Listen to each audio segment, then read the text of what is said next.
أعوذ بالله من الشيطان الرجيم بسم الله الرحمن الرحيم الحمد للہ رب العالمین والصلاة والسلام علی نبینا محمد وعلی آلہ وصحبہ اجمعین اما بعد۔ آج ہم اللہ کے فضل و کرم سے ایک دفعہ پھر حدیث کی عظیم کتاب عمدۃ الاحکام کے ساتھ ہیں۔ عمدۃ الاحکام یہ حدیث کی وہ عظیم الشان کتاب ہے جس کے مؤلف ہیں امام عبد الغنی المقدسی رحمہ اللہ، اور اس کتاب میں انہوں نے صحیح بخاری اور صحیح مسلم کی وہ احادیث جمع کر دی ہیں جن کا تعلق احکام و مسائل سے ہے۔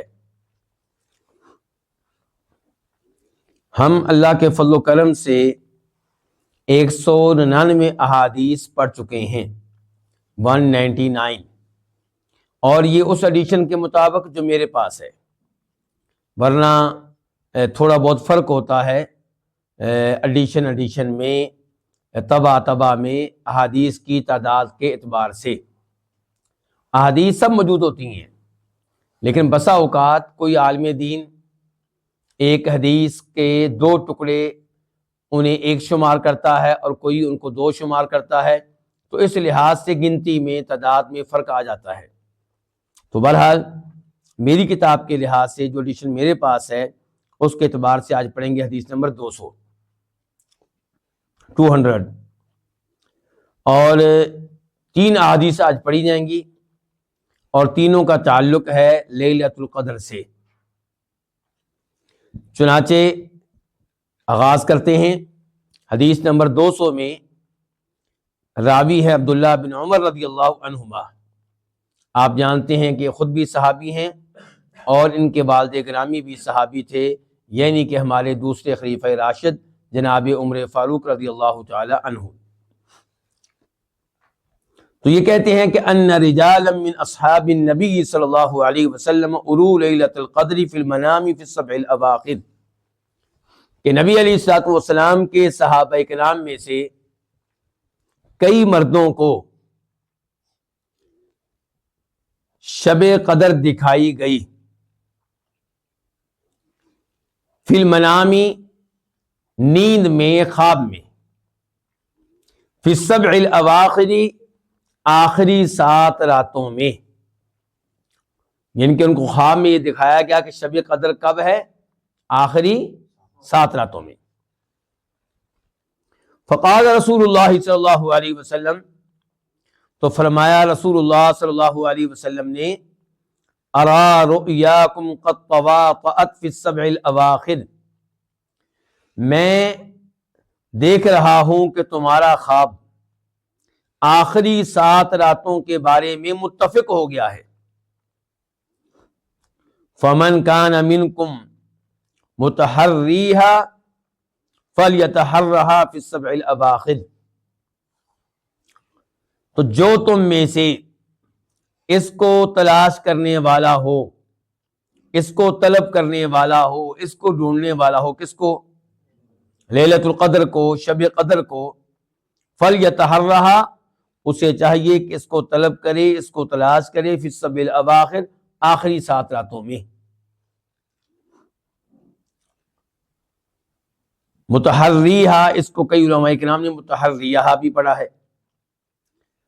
اس حدیث کو روایت کے امام بخاری رحمہ اللہ نے، نمبر ہے اس کا 2015 اور باب ہے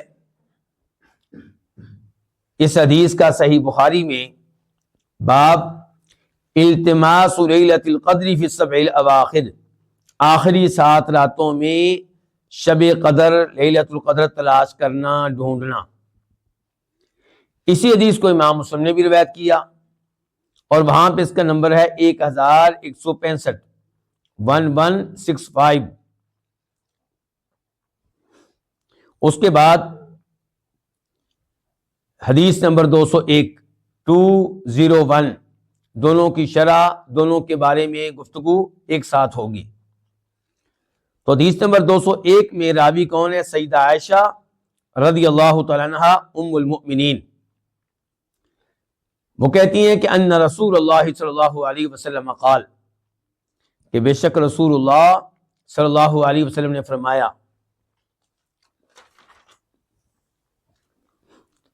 تحروا لیلۃ القدر فی الوتر من العشر الاواخر، تحروا طلب کرو، ڈھونڈو،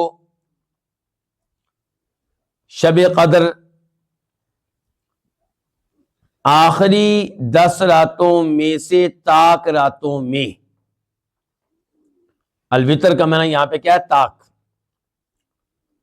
اور العشر الاواخر آخری 10 راتیں۔ آخری 10 راتیں کس مہینے کی؟ رمضان کی۔ بخاری اور مسلم میں جب آپ یہ حدیث کھولیں گے تو وہاں پہ من رمضان کا لفظ بھی آیا ہے۔ اس حدیث کو روایت کیا امام بخاری نے، تو وہاں پہ نمبر ہے 2017 2017، اور امام مسلم نے روایت کیا تو وہاں پہ نمبر ہے 1169 1169۔ امام بخاری جب اس حدیث کو لے کر آتے ہیں تو اس کے اوپر عنوان قائم کرتے ہیں کہ باب تحری لیلۃ القدر فی الوتر من العشر الاواخر، کہ رمضان کی آخری 10 راتوں میں سے طاق راتوں میں شب قدر تلاش کرنا، ڈھونڈنا۔ اب ہم آتے ہیں ان دو حدیثوں کی شرح کی طرف، وضاحت کی طرف۔ یہ دو حدیثیں کس کے بارے میں ہیں؟ لیلۃ القدر کے بارے میں۔ تو سب سے پہلے لیلۃ القدر کا معنی کیا ہے؟ ایک معنی اس کا کیا جا سکتا ہے تقدیر والی رات، تقدیر کی رات، کیونکہ آپ جانتے ہیں کہ یہی وہ رات ہے جس رات لوح محفوظ میں لکھے ہوئے ہمارے 1 سال کے فیصلے، 1 سال کے معاملات فرشتوں کے حوالے کر دیے جاتے ہیں، جیسا کہ قرآن میں آتا ہے کہ فیہا یفرق کل امر حکیم، اس میں ہر پختہ کام کے فیصلے کیے جاتے ہیں۔ دوسرے نمبر پہ علماء کرام کہتے ہیں لیلۃ القدر کا مطلب یہ ہو سکتا ہے کہ عظمت والی رات، یعنی کہ بہت ہی عظیم رات۔ اس رات میں کئی عظمتیں ہیں، ایک عظمت نہیں ہے، کئی ایک عظمتیں ہیں، اور قدر کا یہ معنی ہوتا ہے عظمت، جیسا کہ اللہ تعالیٰ فرماتے ہیں سورہ انعام میں آیت نمبر 91 میں 91 میں وما قدر اللہ حق قدرہ، اور انہوں نے اللہ کی تعظیم نہیں کی جیسا کہ اللہ کی تعظیم کرنے کا حق ہے۔ ایک لفظ آیا ہے پہلی حدیث میں عرو، عرو یہ رؤیت سے ہے، رؤیت کہتے ہیں دیکھنے کو، عرو انہیں دکھائی گئی، دکھانے والا کون؟ اللہ رب العزت۔ العشر الاواخر کا مطلب کیا؟ رمضان کی آخری 10 راتیں۔ قد تواطأت، اس کا مطلب کیا ہے؟ توافقت، کہ تمہارے خواب ایک دوسرے سے مل رہے ہیں، ایک دوسرے کے مطابق ہیں، ایک دوسرے کے موافق ہیں۔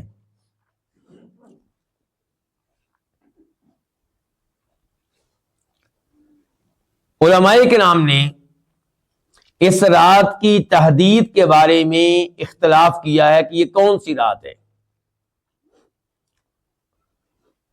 حافظ ابن حجر رحمہ اللہ نے فتح الباری میں اس بارے میں 40 سے زیادہ اقوال لکھے ہیں۔ رات ایک ہے لیکن وہ کون سی ہے، اس بارے میں علماء کرام کے اقوال کتنے ہیں؟ 40 سے زیادہ۔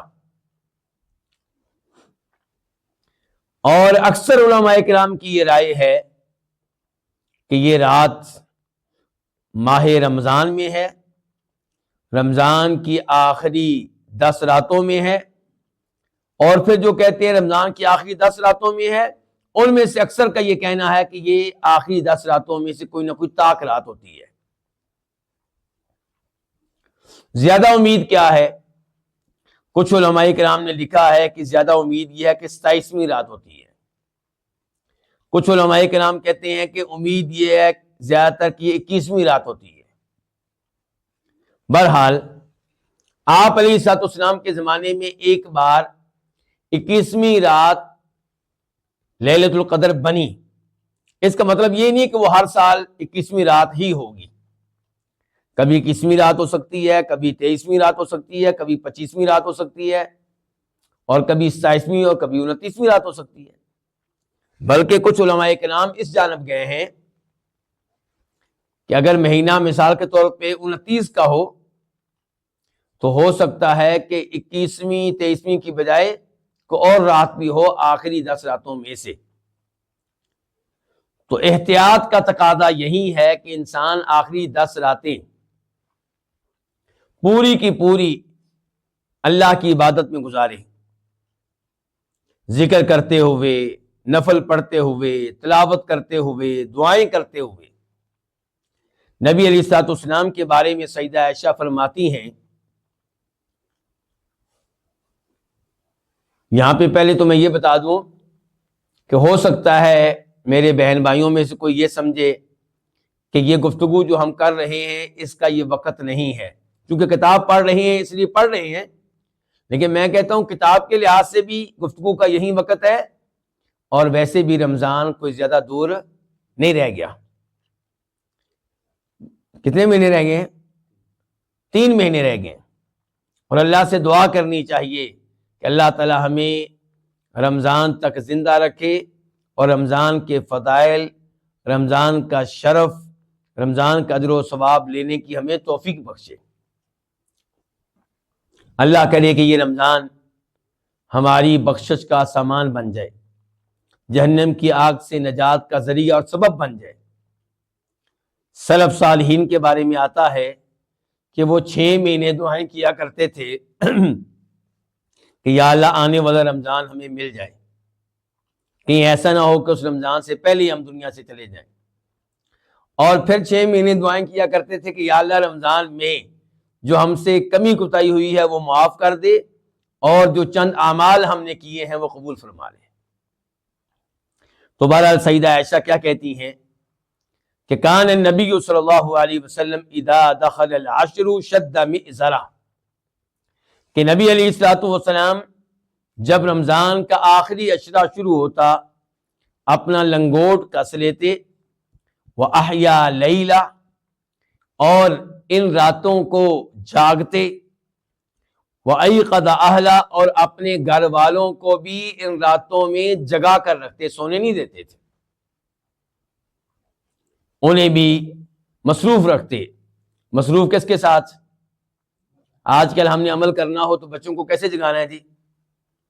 بہترین کوئی ڈرامہ لگا دیں، کوئی فلم لگا دیں؟ نہیں، آپ اپنے گھر والوں کو جگا کر رکھتے، یعنی کہ اللہ تعالیٰ کی عبادت میں انہیں مصروف رکھتے۔ تو یہ حدیث میں نے آپ کے سامنے ابھی کیوں رکھی ہے؟ شاید آپ کو یاد ہو کہ میں نے یہ حدیث اس لیے آپ کے سامنے رکھی ہے کہ آخری 10 کی 10 راتیں جاگتے ہوئے گزرنی چاہیے۔ 10 کی 10 راتوں میں پوری رات اللہ کی عبادت کرنی چاہیے۔ میں یہ نہیں کہتا کہ آپ سو جائیں گے تو گناہ ہوگا، لیکن یہ خطرہ ہے کہ سو جائیں گے تو شاید بہت بڑی سعادت سے اور خیر سے محروم رہ جائیں۔ تو اس لیے آخری 10 راتوں کو اللہ کی عبادت میں گزارنا چاہیے، اور کوشش کرنی چاہیے کہ آپ کی بیگم، آپ کے بچے عید کی تیاری رمضان شروع ہونے سے پہلے ہی کر لیں، تاکہ رمضان کے قیمتی ایام بازاروں میں نہ گزریں بلکہ اللہ کی عبادت میں گزریں۔ اور اگر رمضان سے پہلے کسی وجہ سے آپ تیاری عید کی نہیں کر سکے تو کم از کم اتنا تو کر لیں کہ شروع کے 20 دنوں میں یہ تیاری ہو جائے، آخری 10 دنوں اور راتوں میں یہ تیاری نہیں ہونی چاہیے۔ وہ راتیں خاص کر دیں اللہ کی عبادت کے لیے، تلاوت کلام پاک کے لیے۔ ان 2 احادیث میں کیا کیا مسائل معلوم ہوئے؟ نمبر 1، لیلۃ القدر کی، شب قدر کی فضیلت معلوم ہوئی، اور یہ فضیلت کیوں ہے اس رات کی، ایک تو یہ وہ عظیم رات ہے جس کو اللہ نے نزول قرآن کریم کے لیے اختیار کیا۔ قرآن کس رات نازل ہوا ہے جی؟ لیلۃ القدر میں۔ اور ایک طرف ہم نے سنا ہے کہ رمضان قرآن نازل ہوا ہے 23 راتوں میں، 23 سالوں میں۔ تو اس میں علماء کرام کے دو قول ہیں۔ ایک قول یہ ہے کہ نزول قرآن کا آغاز رمضان میں ہوا اور رمضان کی لیلۃ القدر میں ہوا، اور پھر 23 سال تک اترتا ہی رہا، لیکن آغاز یہاں سے ہوا ہے۔ دوسرا قول یہ ہے کہ لوح محفوظ سے قرآن کریم آسمان دنیا پہ ایک ہی رات میں نازل کر دیا گیا، اور وہ رات تھی لیلۃ القدر، شب قدر، اور پھر وہاں سے زمین پہ یہ نازل ہوتا رہا 23 سالوں میں۔ اچھا، تو یہ رات عظیم ہے کیونکہ اس رات کو اللہ نے اختیار کیا نزول قرآن کریم کے لیے۔ انا انزلناہ فی لیلۃ القدر، کہ بے شک ہم نے قرآن کو نازل کیا لیلۃ القدر میں۔ وما ادراک ما لیلۃ القدر، اور آپ کو کیا پتا کہ لیلۃ القدر کیا ہے؟ لیلۃ القدر خیر من الف شہر، لیلۃ القدر یہ 1000 مہینوں سے بہتر ہے۔ آپ اس رات کی عظمت کا اندازہ کریں کہ یہ رات 1000 مہینوں سے بہتر ہے۔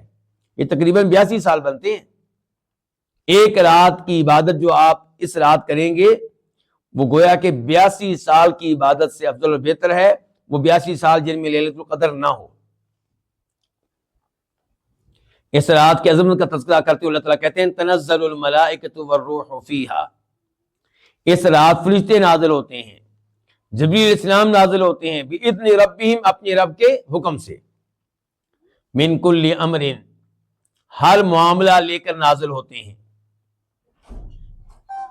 سلام ہی حتی مطلع الفجر، یہ رات سلامتی والی رات ہے، اور یہ سلامتی والی رات کب تک جاری رہتی ہے؟ فجر طلوع ہونے تک۔ یہ سورۃ القدر میں اللہ نے اس رات کی شان کو بیان کیا ہے، گویا کہ پوری سورت ہی اس رات کی عظمت کو بیان کرنے کے لیے ہے۔ اور پھر سورہ دخان میں اللہ تعالیٰ کیا فرماتے ہیں؟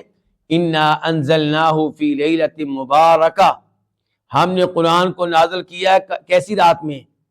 بابرکت رات میں۔ تو شب قدر کو اللہ نے بابرکت رات قرار دیا ہے۔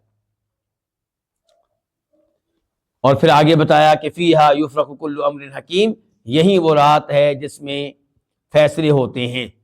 تو فیصلوں والی رات شب برات نہیں ہے، یہ لوگوں میں غلط مشہور ہے، بلکہ شب قدر وہ رات ہے جس رات فیصلے ہوتے ہیں۔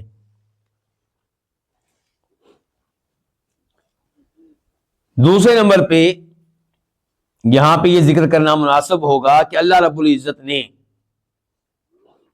اپنی حکمت اور اپنی رحمت سے اس رات کو ہم سے مخفی رکھا ہے، پوشیدہ رکھا ہے۔ ہمارے لیے خیر اس میں تھی کہ ہمیں یہ رات بتا دی جاتی، یا خیر اس میں ہے کہ یہ رات نہیں بتائی گئی؟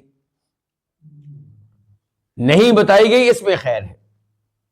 کیوں؟ تاکہ لوگ ایک رات محنت کرنے کی بجائے 10 راتیں محنت کریں، اور 10 راتوں کی محنت ان کے نامہ اعمال میں لکھی جائے۔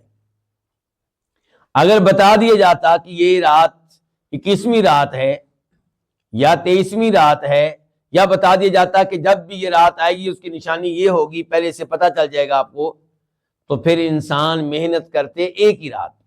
اب محنت کرتے ہیں محنت کرنے والے جن کے اوپر اللہ کا فضل ہوتا ہے، جن کو اللہ توفیق دیتے ہیں، محنت کرتے ہیں کتنی راتیں؟ 10 راتیں۔ تو یہ اللہ تعالیٰ کا انعام ہے، اس کو مخفی اور پوشیدہ رکھنے میں اللہ کی حکمت اور اللہ کی رحمت ہے۔ تیسرے نمبر پہ یہ بات طے ہو گئی کہ رات رمضان میں ہے، اور یہ بھی پتہ چل گیا کہ علماء کرام کی اکثریت کا یہ کہنا ہے احادیث کے پیش نظر کہ رات آخری 10 راتوں میں سے کوئی رات ہے، اور پھر اکثریت کا یہ بھی کہنا ہے کہ آخری 10 راتوں میں سے کوئی نہ کوئی طاق رات ہے، جیسا کہ یہ بات پہلے ذکر کی جا چکی ہے۔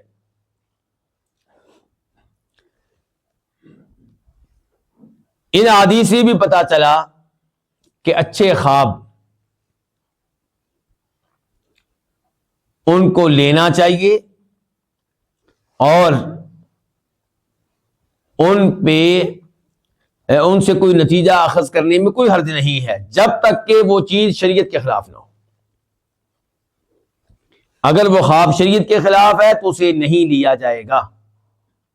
مثال کے طور پہ کوئی آدمی کہتا ہے کہ میرے خواب میں نبی علیہ الصلوۃ والسلام آئے تھے اور وہ کہہ رہے تھے کہ تمہیں 5 نمازیں معاف کر دی گئی ہیں، تو کیا اس خواب کو لیا جائے گا؟ نہیں لیا جائے گا، یہ شیطانی خواب ہے، اور خواب میں آنے والے نبی علیہ الصلوۃ والسلام نہیں ہو سکتے، کیونکہ نبی علیہ الصلوۃ والسلام یہ تو کہہ سکتے ہیں کہ 5 نمازیں باقاعدگی سے پڑھا کرو، یہ نہیں کہہ سکتے کہ 5 نمازیں تمہیں معاف ہیں۔ یہ 5 نمازیں نبی علیہ الصلوۃ والسلام کو معاف نہیں ہوئی، صحابہ کرام سے بڑا ولی کون ہوگا، ان کو معاف نہیں ہوئی، بعد والے کسی امتی کو کیسے معاف ہو سکتی ہیں؟ یا اگر کسی کے خواب میں نبی علیہ الصلوۃ والسلام آئیں اور یہ کہیں کہ اپنے بیٹے کو ذبح کر دو، جیسے ابراہیم علیہ السلام نے اسماعیل علیہ السلام کو ذبح کیا تھا، یعنی کہ کوشش کی تھی اپنی طرف سے، تو کیا اس خواب پہ عمل کیا جائے گا؟ نہیں، کیونکہ یہ خواب خلاف شریعت ہے، یہ خواب شریعت کے خلاف ہے۔ کسی کو اجازت نہیں ہے کہ اپنے بیٹے کو یا اپنی بیٹی کو یا اپنے بھائی کو یا اپنے والد کو قتل کرے یا کسی بھی مسلمان کو قتل کرے۔ قتل کرنا جرم ہے، ایسے شخص کو قتل کیا جائے گا کیونکہ اس نے اپنے بیٹے کو قتل کیا ہے۔ اگرچہ باپ بیٹے کو قتل کرے تو اس کو بدلے میں قتل کیا جائے گا یا نہیں کیا جائے گا، اس بارے میں کچھ احادیث آتی ہیں جن کے پیش نظر کئی لوگ یہ رائے رکھتے ہیں کہ والد کو تب قتل نہیں کیا جائے گا جب بیٹے کو قتل کرے، بلکہ اس کو کوئی اور سزا دی جائے گی۔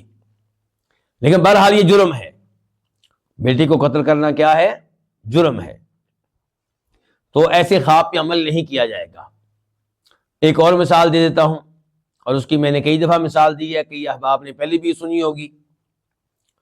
ایک آدمی خواب میں اسے نبی علیہ الصلوۃ والسلام دکھائی دیے اور یہ کہہ رہے ہیں کہ اگرچہ لوگوں کو آج چاند نظر نہیں آیا لیکن حقیقت میں رمضان کا آغاز ہو چکا ہے، تو صبح تم روزہ رکھ لو۔ تو کیا وہ صبح روزہ رکھے گا؟ یہ تو خیر کا کام ہے، یہاں پہ کیا رکاوٹ ہو گئی؟ کیونکہ یہ خواب آپ کی اس حدیث کے خلاف ہے جو زندگی میں آپ دے کر گئے ہیں۔ آپ ہمیں کامل اور مکمل دین دے کر گئے ہیں۔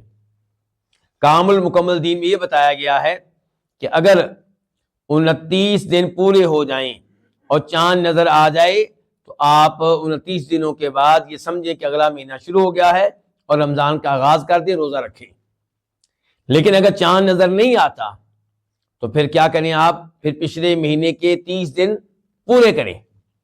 اب یہ آپ حدیث دے کر گیا اپنی زندگی میں، اس پہ خود آپ نے بھی عمل کیا، صحابہ کرام نے بھی عمل کیا، تو آج کسی کے خواب کی وجہ سے وہ دین تبدیل نہیں ہو سکے گا جو آپ اپنی زندگی میں دے کر گئے ہیں۔ ہاں، اگر خواب میں نبی علیہ الصلوۃ والسلام یہ کہیں کہ تم نے ابھی تک حج نہیں کیا، حج کرو، تو ٹھیک ہے، اچھی بات ہے۔ زندگی میں بھی آپ یہی کہتے تھے حج کرو، خواب میں بھی آپ نے کہہ دیا حج کرو، تو اچھی بات ہے، ایسے خواب پہ عمل کریں۔ لیکن وہ خواب جو شریعت کے خلاف ہو اس کے اوپر عمل نہیں کیا جائے گا۔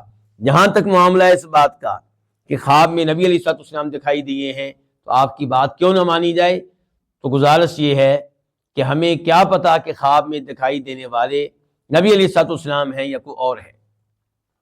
کیوں؟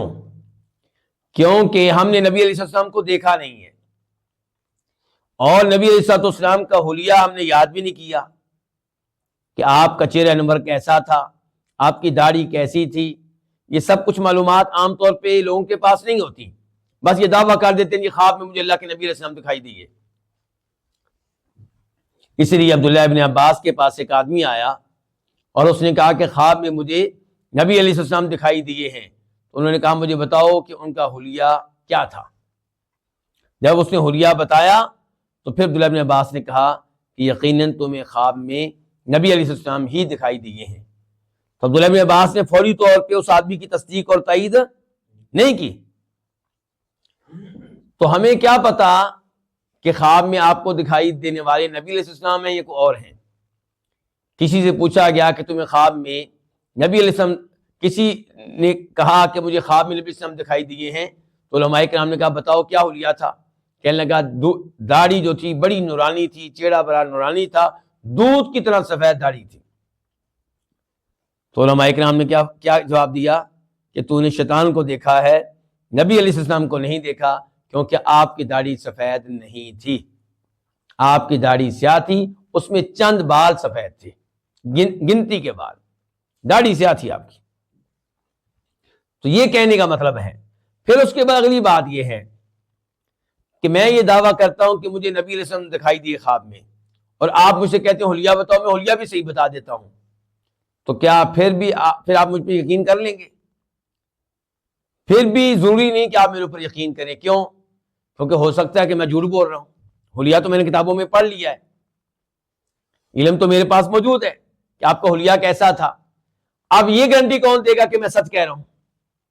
ہو سکتا ہے کہ یہ میں نے ڈرامہ کیا ہو تاکہ لوگ میری عزت کریں، میرا مقام و مرتبہ لوگوں میں بڑھ جائے، لوگ مجھے نذرانے دینے شروع کر دیں، لوگ مجھے پیر مان لیں۔ ہو سکتا ہے میں نے یہ کام اس لیے کیا ہو۔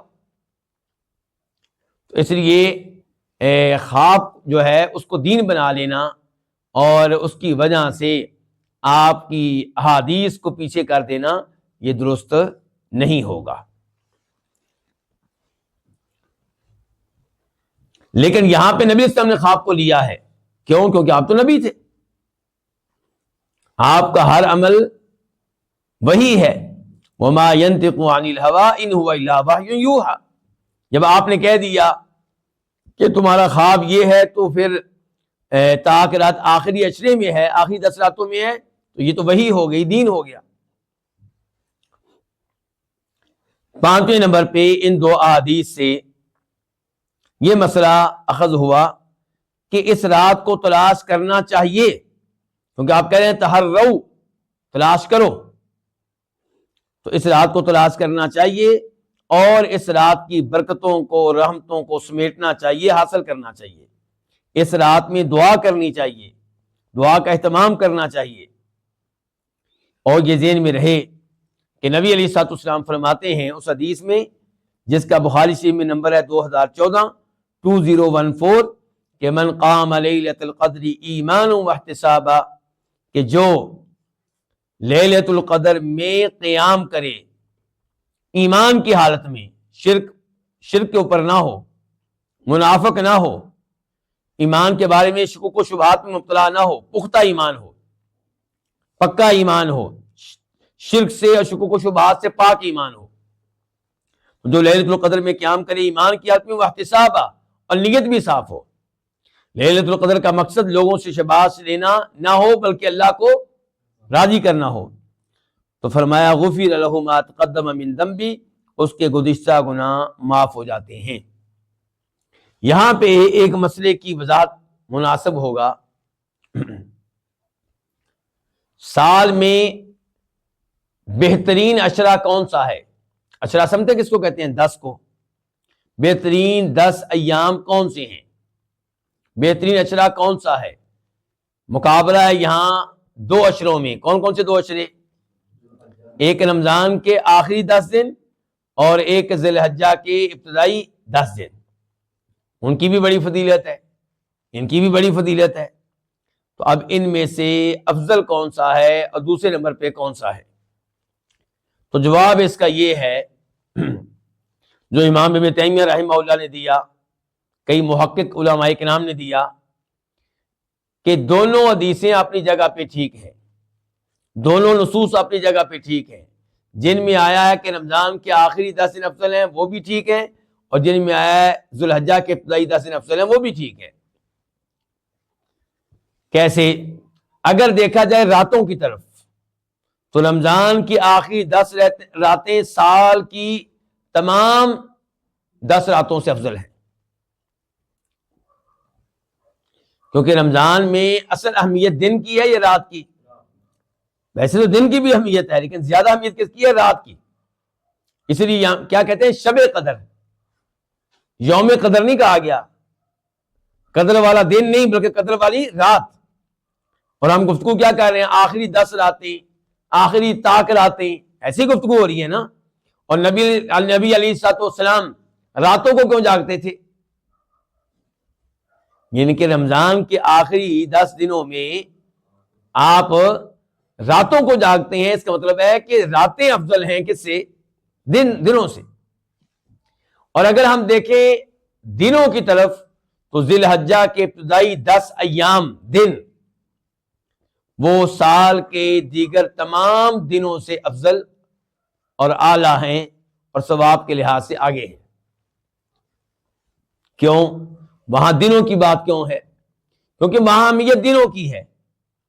یوم عرفات، عرفات والا دن، یوم نہر، قربانی والا دن، تو وہاں دنوں کی اہمیت ہے اور یہاں راتوں کی اہمیت ہے۔ امام ابن القیم رحمہ اللہ فرماتے ہیں کہ ہمارے استاد صاحب کا یہ جواب جو ہے یہ کافی اور شافی جواب ہے۔ کیا مطلب؟ تسلی ہو جاتی ہے اس سے انسان کو۔ اور اگر کوئی آدمی اس تفصیل کو نہیں لے گا تو پھر وہ ان احادیث کو صحیح معنوں میں سمجھ نہیں سکے گا۔ آئیے اب منتقل ہوتے ہیں حدیث نمبر 202 کی طرف، 202۔ عن ابی سعید خدری رضی اللہ عنہ، روایت ہے ابو سعید خدری رضی اللہ عنہ سے، ان رسول اللہ صلی اللہ علیہ وسلم کان یعتکف فی العشر الاوسط من رمضان، کہ بے شک رسول اللہ صلی اللہ علیہ وسلم رمضان کے درمیانے 10 دنوں میں اعتکاف کیا کرتے تھے۔ فاعتکف عاما، چنانچہ 1 سال آپ نے اعتکاف کیا۔ اس حدیث سے تو پتہ چل گیا کہ آپ کا معمول کیا تھا شروع میں؟ جی رمضان کے درمیانے 10 دنوں میں اعتکاف، پہلے عشرے میں نہیں، آخری عشرے میں نہیں، بلکہ درمیانے عشرے میں آپ اعتکاف کیا کرتے تھے۔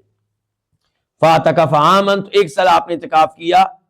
حتی اذا کانت لیلۃ 21، یہاں تک کہ جب 21ویں رات تھی، وہی اللیلۃ التی یخرج من صبیحتها من اعتکافہ، اور یہ وہی رات تھی جس کی صبح آپ اپنے اعتکاف سے نکلا کرتے تھے۔ اچھا، درمیانے عشرے کا اعتکاف ہو تو کب نکلنا چاہیے اعتکاف سے؟ جی 20واں روزہ پورا ہو جائے تو شام کو آپ نکل جائیں، ایسے ہی ہے نا؟ تو اس لحاظ سے پھر انسان کب نکلے گا؟ جی یعنی کہ اس لحاظ سے یہ رات 21ویں نہیں بلکہ 20ویں رات ہونی چاہیے۔ رات 20ویں اور آگے پھر دن بھی ہوگا، لیکن یہاں پہ لفظ کیا آیا ہے؟ 21ویں۔ تو یہ بخاری میں جو حدیث نمبر ہے 2027 ہے، 2027۔ ابھی حدیث باقی ہے لیکن کسی وجہ سے میں ابھی سے آپ کو نمبرز بتا رہا ہوں، اور مسلم میں یہ ہے 1160، 1167۔ تو یہی حدیث بخاری میں ایک اور مقام پہ آتی ہے، وہاں پہ نمبر ہے 2036، 2036، اور وہاں پہ یہ ہے کہ ابو سعید خدری کہتے ہیں فخرجنا صبیحۃ 20،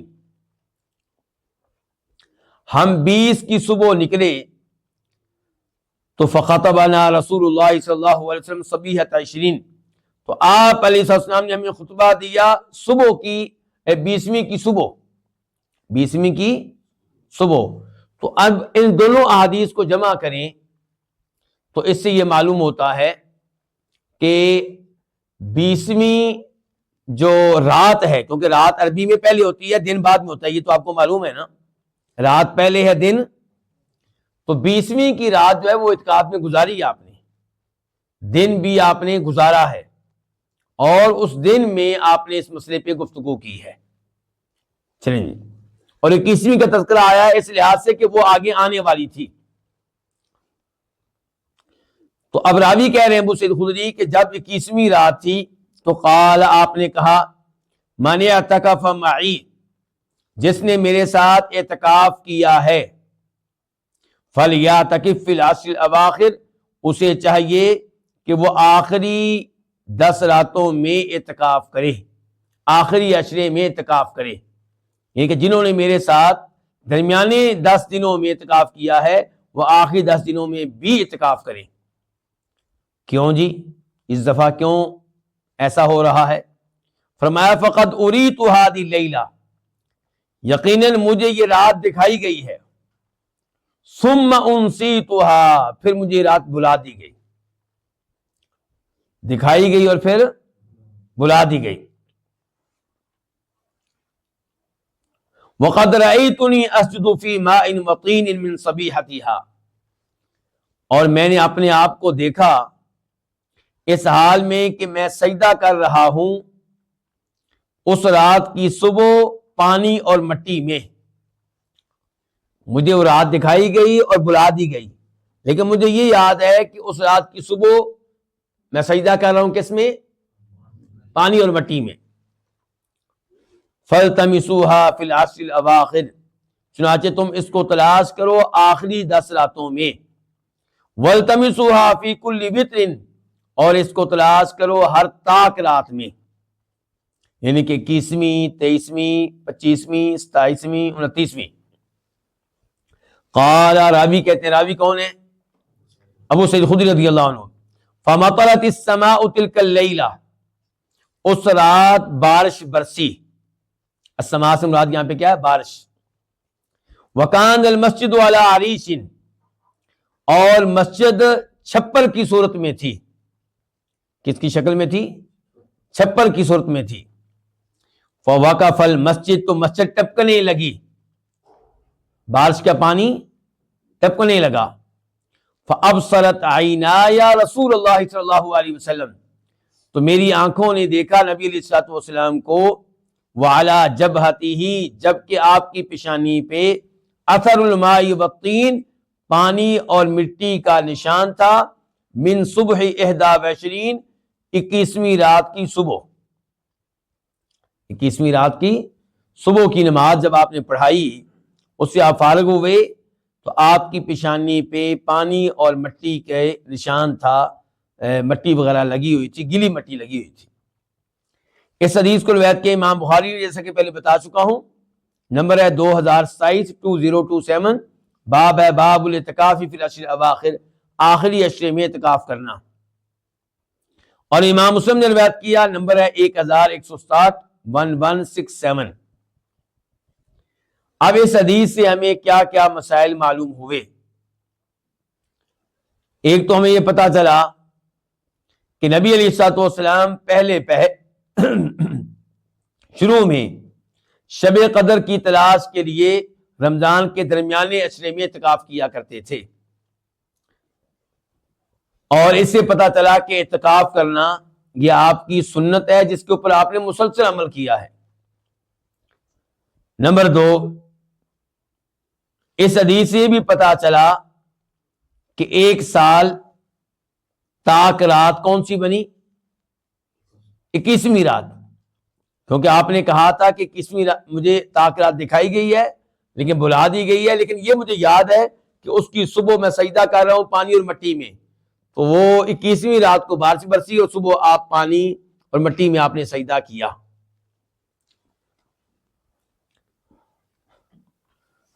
اس حدیث سے پتا چلا کہ یہ رات آخری 10 راتوں میں سے کوئی نہ کوئی رات ہے، اور ان میں سے زیادہ امید یہ ہے کہ طاق رات۔ اور اس سے پتا چلا کہ نبی علیہ الصلوۃ والسلام کا خواب کیا ہے؟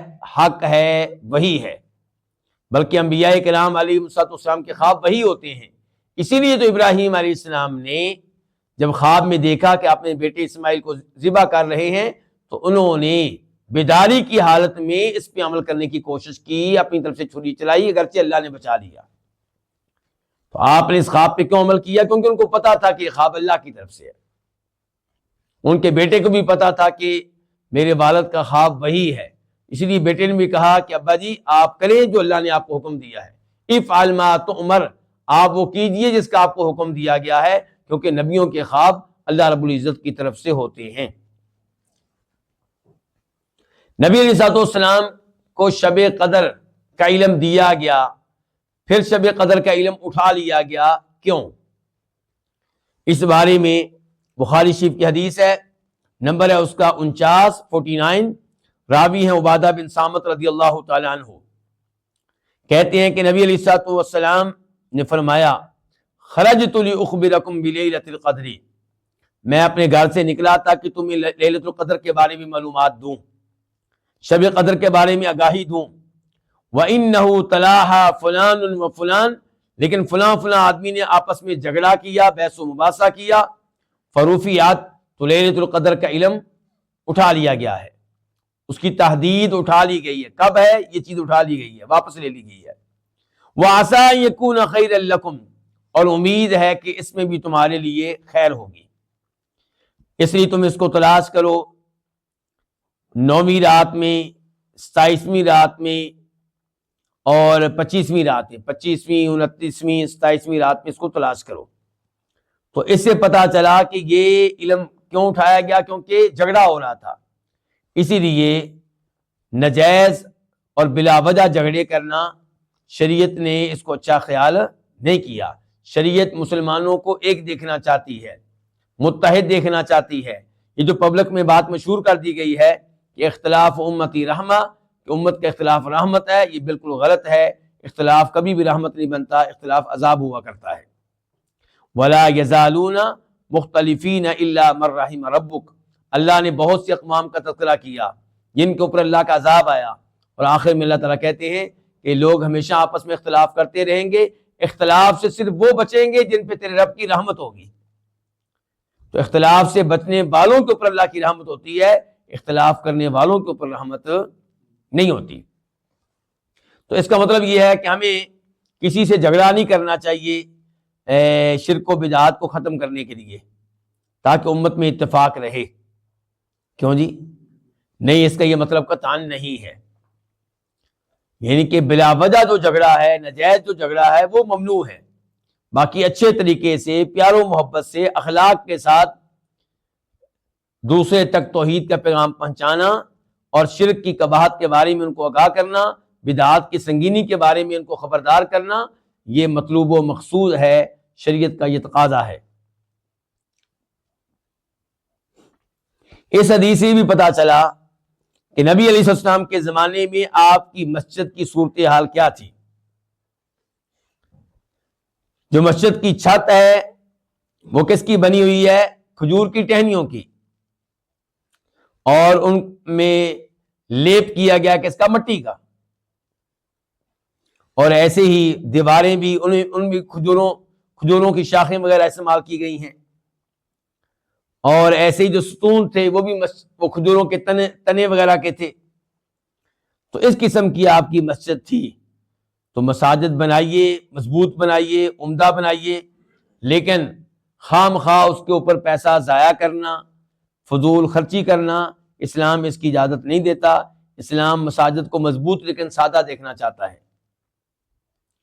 مساجد میں وہ سارے کام کریں جس سے نمازیوں کو سہولت ملے، لیکن صرف چمک دمک میں اضافہ کرنے کے لیے پیسہ لگانا، شریعت اس کی حوصلہ افزائی نہیں کرتی۔